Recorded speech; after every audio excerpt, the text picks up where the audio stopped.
நிறைய பேர் சொல்லுவாங்க, இந்த இனக்கலவரம் எங்களுக்கு பெரிய அளவில பாதிப்புகள குடுத்தோன்னு சொல்லி. பெரிய அளவுகள பாதிப்புகள குடுத்தன்றத நாங்க ஏற்றுக்கொண்டு தான் ஆகணும். ஆனா, அந்த இனக்கலவரத்தினால இந்த இனம் அடைஞ்சிருக்கக்கூடிய ஒரு பக்கம் பாரிய இழப்பு. பங்களிப்பு.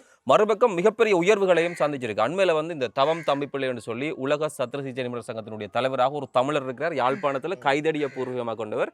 செயின்ட் ஜோன்ஸ் கல்லூரி, பம்பலப்பட்டி இந்து கல்லூரி இந்த 2 பள்ளிக்கூடத்தினுடைய பழைய மாணவர். அவர் கூட இனக்கலவரத்தால பாதிக்கப்பட்டு இங்க வந்து செயின்ட் ஜோன்ஸ்ல படிச்சதுக்கு பிறகு தான் அவரிட போய் ஒவ்வொரு தளங்கள தொட்டு இன்றைக்கு அமெரிக்காவினுடைய ஒரு பிரபலமான அறுவை சிகிச்சை நிபுணரா அவர் இருக்கார்.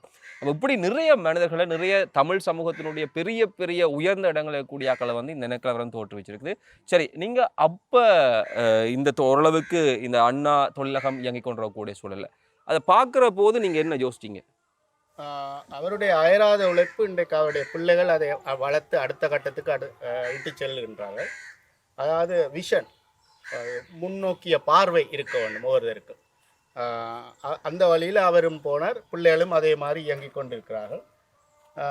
எல்லோருக்குமே அது ஒரு பாடமாக இருக்க வேண்டும். அதாவது நாங்கள் எல்லோரும் முன்னேற்றத்துக்கு நோக்கி தான் அடி எடுத்து வைக்கணும் இல்லையா? இந்த காயல் இப்படி இருக்கிறா, நாளைக்கு அவாவே கிட்ட கூட நிக்கல அளவுக்கு உயரத்துக்கு வந்துருவாங்க. இன்னொரு லெவலுக்கு போயிடுவாங்க. அப்ப நாங்க போய் காய்ச்சாலும் எங்களோட தெரிஞ்சாக்க கதைக்கணும். சரி, ஓகே. இல்ல கதைக்க மாட்டேன். புட்ட வச்சு தந்தாலும் கதைக்கலாம். ஏன்னு சொன்னால் மனிதன் என்றால் முன்னேறிக்கொண்டே போகணும். முன்னேற்றத்துக்கு நாம் உதவ வேண்டும்.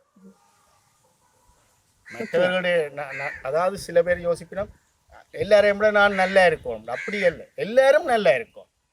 ஆனா இந்த எண்ணம் எல்லாருக்கும் இருக்கிறது குறைவு. இப்ப நான் முன்னுக்கு வரணும், அது அந்த சொல்லுவாங்க, நகைச்சுவையா சொல்லுவாங்க, நல்லா இருக்கணும், ஆனா நீ என்னை விட நல்லா இருக்க கூடாது, நான் எல்லாரை விட உயரத்துல இருக்கணும். சரி. சரி, இப்படியான விஷயங்களை பேசிக்கொண்டு இருக்கும் போது அவருடைய பெயர் வந்து நடராஜா. ஆனா அண்ணா தொழிலகம் என்ற அந்த பேருக்கு பின்னால என்ன இருக்கு?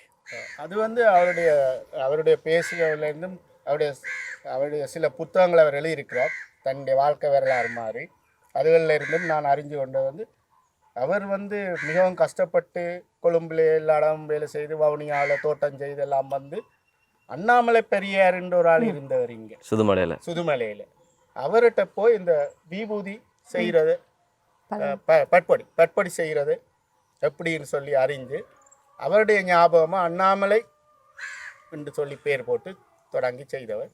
அதற்கு பிறகு அந்த அவர் இறந்து போனால் அந்த மலையதோ நீக்கி அண்ணா என்ற பேர் பிரபல்யமாக வந்தது. ஒழிய அங்கே இந்தியாவில் இருந்த பேரறிஞர் அண்ணா என்று நப்பினோம் சில பேர், அல்லது அண்ணா அண்டு பிரதர்ன்னு நப்பினோம். எப்படி எவர் நினைச்சாலும் எல்லா வகையிலும் அது நல்ல பேர் தான்.